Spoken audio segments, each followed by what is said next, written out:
মাতাজি নিবেদন করবে, তারপরে প্রত্যেককে অনুরোধ করব আমাদের প্রাইসের পক্ষ থেকে যারা আছেন, পার্থদা,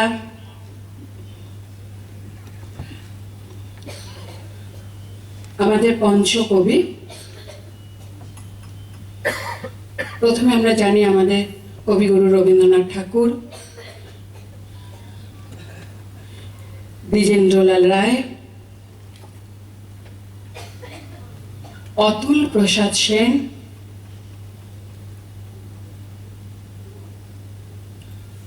রজনীকান্ত সেন, কবি কাজী নজরুল ইসলাম।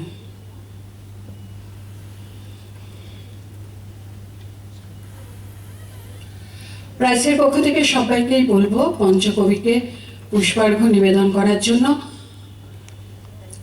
পার্থদা, আমাদের বহরমপুরের ভূমিপুত্র পার্থদা, পার্থ দে মহাশয়, আমরা প্রত্যেকেই চিনি। পরে একে একে আমি সবার কাছেই আসবো, সবার পরিচয় জানাবো।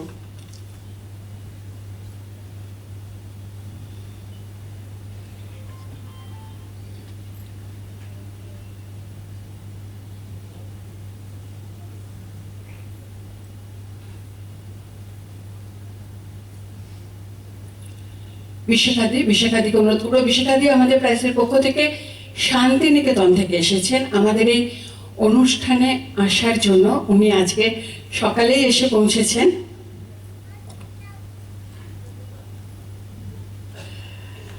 প্রাইসের পক্ষ থেকে আমাদের মাতাজিকে সুন্দর রাখি পরিয়ে দেওয়া হলো, ফুলের রাখি, মানে এটা সৌহার্দ্যের নিবেদন, সৌহার্দ্যের বন্ধন।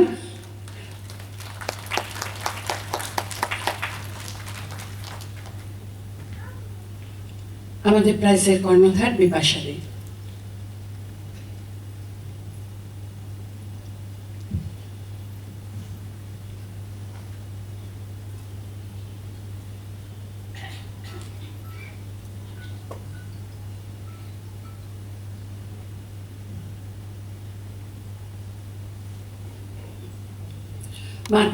মাতাজিকে অনুরোধ করব কিছু বলার জন্য।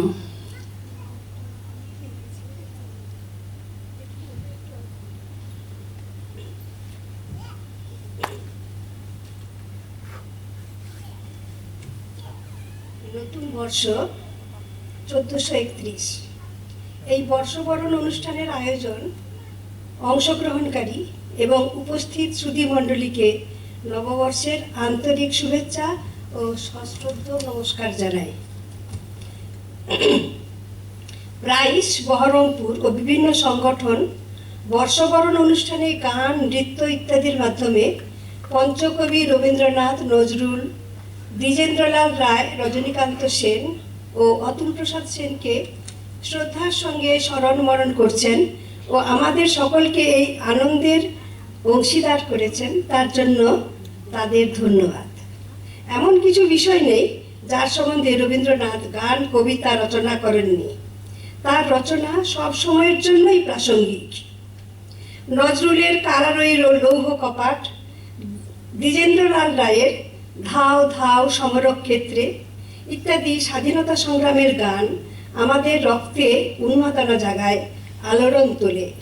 রজনীকান্ত, অতুল প্রসাদের গান আমাদের হৃদয়ে ভক্তির আবেদন আনে। শ্রদ্ধার সঙ্গে এদের স্মরণ খুবই আনন্দের এবং প্রয়োজনও। সকলের প্রাণের কাছে পৌঁছে দেওয়াই আয়োজকদের উদ্দেশ্য। এদের শুভ উদ্দেশ্য সাফল্য লাভ করুক এই কামনা। নমস্কার।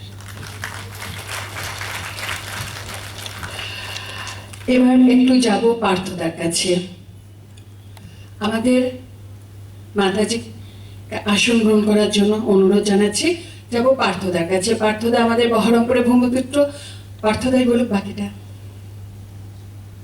আসলে হ্যাঁ, নমস্কার উপস্থিত সকলকে এবং যারা অংশগ্রহণ করেছেন তাদেরকে অসংখ্য ধন্যবাদ।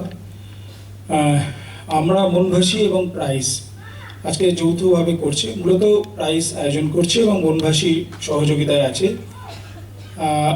আসলে বিভিন্ন দেশের বাঙালিদের নিয়ে বাংলা সংস্কৃতি, যে গান, কবিতা, পত্রপত্রিকা লেখালেখি থেকে শুরু করে নাটক, বিভিন্ন বিষয় নিয়ে একটা দীর্ঘ প্রকল্প আমরা নিয়েছি।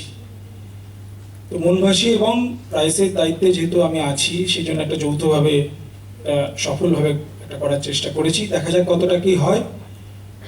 আমাদের গত পরশুদিন শান্তিনিকেতনে ছিল, এছাড়াও 5 তারিখ ছিল কলকাতায়, এইভাবে পরপর আছে। এবং আমরা এরকম বড় অনুষ্ঠানের পাশাপাশি বিভিন্ন ছোট ছোট অনুষ্ঠান, ছোট বলতে মানে বিষয় নির্বাচন বা গান বাজনা এগুলো ছোট নয়, মানে অল্প পরিসরের মধ্যে বেশ কিছু হল বা এরকম আমরা সিলেক্ট করেছি বিভিন্ন জায়গায় ওয়েস্ট বেঙ্গলের।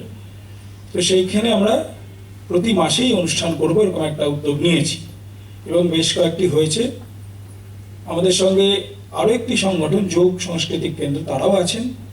সব মিলিয়েই আমরা এই কাজটা করছি এবং বাংলাদেশের সঙ্গে দীর্ঘদিনের একটা সম্পর্ক তৈরি হওয়ার ফলে আমরা চাইছি ওরা আমাদের এখানে আসুক, আমরা ওদের ওখানে যাচ্ছি, আদান প্রদান হোক। আপনারা জানেন এর আগে উদিচি আসার একটা হয়েছিল, চলছে এই প্রসেসটা। অনলাইনে মনভাসী 17 সাল 18 সাল এরকম একটা মাঝামাঝি সময় থেকে শুরু করেছিল, এবার সামনাসামনিও আমরা এটা করার চেষ্টা করছি। পাশাপাশি মুর্শিদাবাদের আমি যেহেতু ছেলে, দীর্ঘদিন এখন বাইরে গেলেও বহরমপুরের সঙ্গে নিয়মিত যোগাযোগ আছে। অনেক সম্মানীয় মানুষ, ভালোবাসার মানুষ এখানে আছেন, তাদের সঙ্গে নিয়মিত যোগাযোগ হয়। আমি চাই যে মুর্শিদাবাদ আরও বেশিভাবে সকলের সামনে উঠে আসুক। পুরুলিয়ায় যেভাবে লোকসংস্কৃতিকে তুলে ধরতে পেরেছে বিশ্ব দরবারে, আমরা পারিনি মুর্শিদাবাদ, কিন্তু আমাদের অনেকগুলো বিষয় আছে যেগুলো আমরা পারি করতে। এছাড়াও যাদের সেইভাবে পরিচিতি নেই কিন্তু দারুণভাবে তারা সংস্কৃতির সঙ্গে যুক্ত, তাদেরকে আমরা চেষ্টা করছি সামনে আনার। পাশাপাশি বাংলাদেশের যে পত্রপত্রিকাগুলো আছে নামকরা, প্রত্যেকটা খবর এখানে যতগুলো অনুষ্ঠান হবে তারাও সসম্মানে ছাপাবে, ওদের অনুষ্ঠানের খবর আমরা এখানেও চেষ্টা করবো ছাপাতে। প্রচেষ্টাটা চলুক, আপনাদের সকলের সহযোগিতা থাকলে নিশ্চয়ই হবে। ধন্যবাদ।